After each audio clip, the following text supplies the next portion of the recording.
चलो, आजचं प्रमेय आहे आपलं आता काय?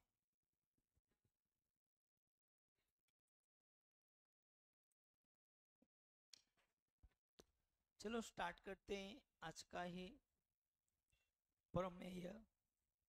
नवीन प्रमेय आहे. ओके. आणि त्या प्रमेयाचं नाव आहे जीवांच्या अंतरछेदनाचे प्रमेय. काय? जीवांच्या अंतरछेदनाचे प्रमेय. अर्ध्या गोष्टी तर तुम्हाला इथंच क्लिअर झाल्यात ना, की जीवांच्या अंतरछेदनाचे म्हणजे याचा अर्थ त्या कुठं एकमेकांना छेदत असतील. जीवा कुठं एकमेकांना छेदत असतील? वर्तुळाच्या अंतर्भागात. कुठं छेदतील? वर्तुळाच्या अंतर्भागात. मग आपण पाहू आता प्रमेयाचं विधान. बेजात ठेवायचं. जीवांच्या अंतरछेदनाचे कसं लिहिलेला आहे शब्द व्यवस्थित पहा, जेणेकरून तुम्हाला जेव्हा प्रश्न तुम्ही सोडवणार तिथं तुम्हाला हे लिहायचं आहे जीवांच्या अंतरछेदनाच्या प्रमेयानुसार असं. ओके. त्याचं काय असेल रे? विधान. प्रमेय म्हणतो आपण त्याला आणि याला आपण म्हणतो विधान. काय म्हणतो? विधान. काय मग आता विधान पहा. एकाच वर्तुळाच्या दोन जीवा जेव्हा वर्तुळाच्या अंतर्भागात छेदतात, वर्तुळ किती असेल? एक. आणि त्या एकच वर्तुळाच्या किती? दोन जीवा. कुठं? जेव्हा वर्तुळाच्या अंतर्भागात छेदतात. कुठं छेदतात? वर्तुळाच्या. तेव्हा एका जीवेच्या झालेल्या दोन भागांच्या लांबीचा गुणाकार. काय? एका जीवेच्या झालेल्या दोन भागांच्या लांबीचा गुणाकार. साहजिकच आहे ना रे. जर आपण एक वर्तुळ घेतलं, पहा काय घेतलं आपण? एक वर्तुळ घेतलं आणि त्या वर्तुळामध्ये आपण दाखवल्या जीवा. काय दाखवल्या? जीवा. समजा मी एक जीवा घेतली ए बी आणि दुसरी जीवा घेतली मी सी डी. काय दिले मी यांना आता? नाव. हा ए, हा बी, हा सी आणि हा डी. आणि दोघं एकमेकांना कुठं छेदतायत रे? या वर्तुळाच्या अंतर्भागात बिंदू ई मध्ये. आणि हा मात्र त्यांचा असणार वर्तुळाचा केंद्रबिंदू, की ज्याला नाव देऊन टाका ओ. ओके. काय म्हटलं त्याने? पहा बरं. हा, एकाच वर्तुळाच्या दोन जीवा जेव्हा वर्तुळाच्या कुठं अंतर्भागात छेदतात, तेव्हा एका जीवेच्या झालेल्या दोन भागांच्या लांबीचा गुणाकार. मग आता जर तुम्ही जेव्हा ए बी घेतले तर याचे कोणते दोन भाग तयार झाले ते नंतर पाहू आपण. गुणाकार आहे का भागाकार आहे का बेरीज आहे का वजाबाकी आहे इत्या भाव. मी काय म्हटलं पहिल्यांदा, की जीवेचे कोणते दोन भाग झाले? कोणते दोन भाग झाले? मग एक झाला ए आणि दुसरा झाला ई बी असं म्हटलं तरी चालेल, किंवा बी म्हटलं तरी चालेल. मग पाहतो काय म्हणतो. तेव्हा एका जीवेच्या झालेल्या दोन भागांच्या लांबीचा गुणाकार, म्हणजे याचा अर्थ याच्यामध्ये असेल गुणाकार. काय असेल? कळलं का मी काय म्हटलं? तो काय म्हणतो पुढं मग? हा. काय? हा म्हणजे काय असेल आपल्याकडे? हा म्हणजे काय असेल? यस, मी शिकवलंय, काही बेसिक गोष्टी लक्षात ठेवायच्या. हा म्हणजे आपल्याकडे असेल बरोबर. हा दुसऱ्या जीवेच्या दोन भागांच्या लांबीच्या गुणाकारा एवढा असतो. हा कोणाच्या? दुसऱ्या जीवेच्या दोन भागांच्या लांबीच्या गुणाकारा एवढा असतो. मग दुसरी जीवा कोणती आपल्याकडे? C D. तिचे दोन भाग काय होतील? सी गुणेला ईडी. सी गुणेला काय म्हणणार तुम्ही? ईडी. चलो, समजलं का? हे काय असणार आहे तुमचं? साध्य. काय असेल? साध्य. कसं घेतलं आपण विधान? काय? ए हॅलो, लक्ष दे. एकाच वर्तुळाच्या दोन जीवा जेव्हा वर्तुळाच्या अंतर्भागात छेदतात तेव्हा एका जीवेच्या झालेल्या दोन भागांच्या लांबीचा गुणाकार हा दुसऱ्या जीवेच्या दोन भागांच्या लांबीच्या गुणाकारा एवढा असतो. मग आता सगळ्यात पहिल्यांदा काय घ्यायचं? पक्ष. काय घेणारे तुम्ही? पक्ष. घेता येईल पक्ष? सांगता येईल? सांगा. मग कोण सांगेल पक्ष? काय सांगणार तुम्ही? बोला ना, पक्ष काय घेणार तुम्ही? बरोबर, पाहिले ना आपण. ओ केंद्र असलेल्या वर्तुळात काय? ओ केंद्र असलेल्या वर्तुळात कोणत्या रे? जीवा जीवा ए बी आणि जीवा सी डी एकमेकींना कुठं? वर्तुळाच्या अंतर्भागात. कोणत्या बिंदूमध्ये रे? वर्तुळाच्या अंतर्भागात बिंदू यस बिंदू ई मध्ये छेदतात. कुठं छेदतात? बिंदू ई मध्ये छेदतात. हे काय झालं? पक्ष. जर तुम्ही समरूपता प्रकरण पाहिलं असेल तर तुमच्या एक गोष्ट लक्षात येणार की जेव्हा आपल्याला लांबींचा गुणाकार वगैरे घ्यायचा असतो तेव्हा आपल्याला काय करावं लागतं? दोन त्रिकोण घ्यावे लागतात. दोन त्रिकोण घ्यावे लागतात आणि त्या दोघं त्रिकोणांना समरूप दाखवावे लागते कोणत्या तरी एखाद्या कसोटीनुसार. ज्या आपण कसोट्या पाहिल्या त्या. ओके. म्हणजे मग आता तुम्ही म्हणा कोणती तरी एक कसोटी म्हणजे काय? जिथे ते घटक येतील त्या घटकांनुसार आपण ती काय वापरणार? कसोटी वापरणार. बरोबर ना? आणि मग समरूप त्रिकोणांच्या संगत बाजू काय घ्यायच्या? प्रमाणात त्यांचा करायचा तिरकस गुणाकार आणि आपल्याला मिळतं उत्तर. कळलं? मग आता पाहू आपण पुढं. मग मी पहिले इथे साध्य तर घेऊन टाकतो. काय असेल साध्य माझ्याकडं? यस, येई गुणेला ई बी बरोबर इकडचा घ्या सी गुणेला ई डी. हे काय झालं? साध्य. की ज्या जीवा तयार होत आहेत म्हणजे त्या वर्तुळाच्या अंतर्भागात एकमेकींना छेदतात. तर एका जीवेच्या झालेल्या दोन भागांच्या लांबीचा गुणाकार. आपण 10वीत यार आपल्याला लगेच कळतं की जर जीवा ए बी घेतली मी तर तिथे दोन भाग झाले, एक ए आणि एक ई बी. बी म्हटला तरी चालेल. त्यांचा काय घ्यायचा? गुणाकार. हा दुसऱ्या जीवेच्या दोन भागांच्या लांबीच्या गुणाकारा एवढा असतो. आता राहिला प्रश्न की मला काय घ्यायचे? त्रिकोण. त्यांना काय दाखवायचे? समरूप. पण आकृतीमध्ये मला त्रिकोणच दिसत नाहीत. दिसतायत का? नाही. म्हणजे याचा अर्थ आपल्याला करावी लागेल रचना. मग काय करायचा? हा जो ए असेल तो या सी शी जोडून टाका आणि हा जो डी असेल तो या बी शी जोडून टाका. ओके. मग मी इथं म्हणणार काय? रचना. आणि रचनामध्ये मी काय म्हणणार? रेख एसी व रेख बीडी काढा. रेख एसी व रेख बीडी काढा. आणि मग मी इथं घेणार आता यस सिद्धता. बोला आता सिद्धतामध्ये काय घेणार तुम्ही? पहिल्यांदा तर मला इथं बाजूस प्रमाणात घ्यायचे आहेत. म्हणजे याचा अर्थ मला कोण घेणे जरा महत्वाचं वाटतं. कारण मी बोललोय तुम्हाला कोणती कसोटी आपली फेवराईट असणार आहे? यस, की जे आपल्याला लगेच सापडते आणि जास्तीत जास्त प्रश्नांमध्ये यूज होते.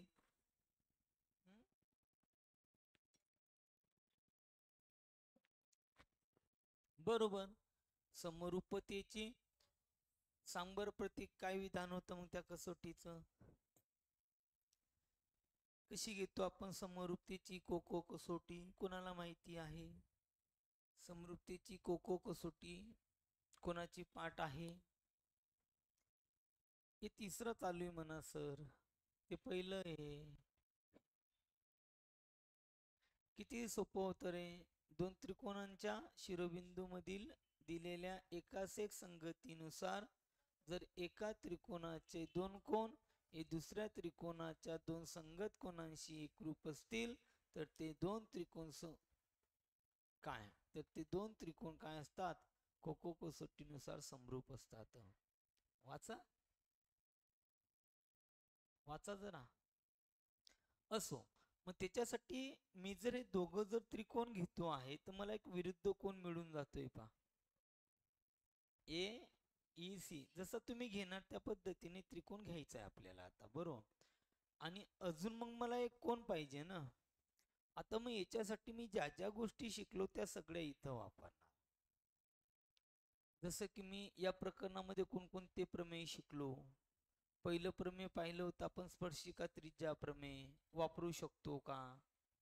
स्पर्शिका त्रिज्या प्रमेयाचा व्यत्यास वापरता येईल का? केव्हा वापरला जातो?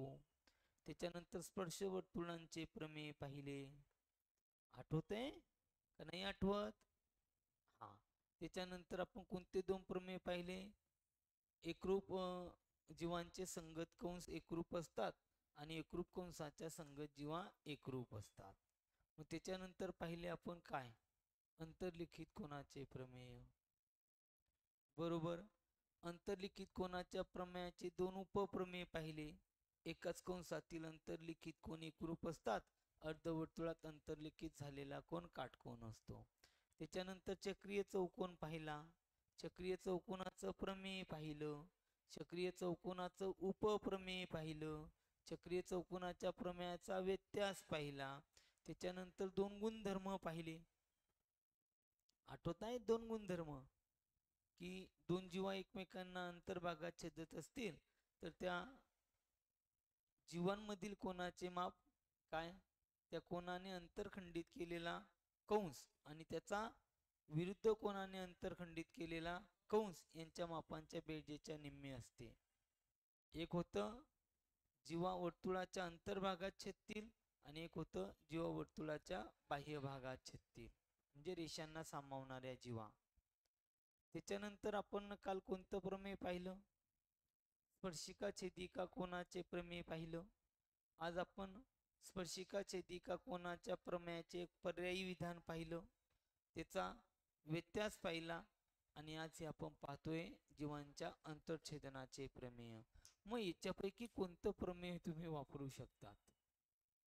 हा, वर्तुळे ना ते.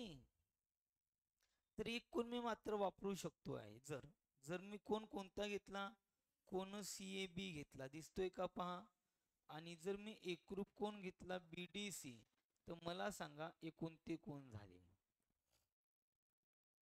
कोण CAB आणि कोण BDC कोणते कोण झाले? कोण CAB आणि कोण CDB.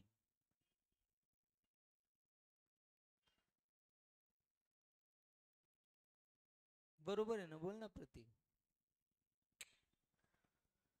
कोण CAB एकरूप कोण CDB. तर आपल्याकडे प्रमेय होतं एकाच कंसात अंतर्लिखित झालेले कोण एकरूप असतात, ते होतं अंतर्लिखित कोणाच्या प्रमेयाचे उपप्रमेय. ओके. तो एक कोण घ्यायचा, एक विरुद्ध कोण घ्यायचा, दोघं त्रिकोण समरूप दाखवायचे. समरूप त्रिकोणाच्या संगत बाजू प्रमाणात तिरकस गुणाकार आणि आपलं साध्य. चलो, काही अडचण मग कुणाला? हा, मग मी आता पहिल्यांदा हे कोण दाखवून देतो वाटल्यास. पहिल्यांदा कोणते? कोण CAB दिसला का? कोण CAB एकरूप कोण कोणता रे? BDC. याला तुम्ही कारण द्या. एकाच कंसात अंतर्लिखित एकाच कंसात अंतर्लिखित झालेले कोण काय असतात? एकरूप असतात. पेपर मला द्यायचे ना, बरोबर. एकाच कंसात अंतर्लिखित झालेले कोण एकरूप असतात. पण मी मात्र त्रिकोण कोणते घेणार आहे? एईसी आणि बीईडी. मग मला हा सीएबी कोण घेऊन चालणार आहे का? नाही चालणार. म्हणजे याचा अर्थ त्याचे नाव आपल्याला काय करावे लागतील? चेंज. मग सी ए बी याच्याऐवजी कोणता घेणार? सीएई. कारण तिघ बिंदू काय? यस. म्हणजेच कोण सी ए बी याच्याऐवजी घेणार कोण? सी ए ई. आणि एकरूप कोण? बी डी सी. म्हणजेच कोणता कोण? बी डी ई. ओके. याला बघ रे, कारण दे समीकरण नंबर 1 आणि इथं म्हणून दे A dash E dash B आणि दुसरा घेणार तू C dash E dash D. कोणता घेतला भूषण, कोणता नाही घेतला, व्यवस्थित पाहायचं, व्यवस्थित बोलायचं. आलं लक्षामध्ये? मग आता ही एक जोडी भेटली आपल्याला. मग एक काम करू शकतात ना तुम्ही, काय की या दोघच कोणांना आता त्रिकोण बनवून टाका. यांनाच काय बनवून टाकायचे आता? त्रिकोण. पहा मग कसे मात. कोणते दोन त्रिकोण घेणार मग तुम्ही आता? यस. आता तुम्ही इथं म्हणणार ना, काय म्हणणार मग?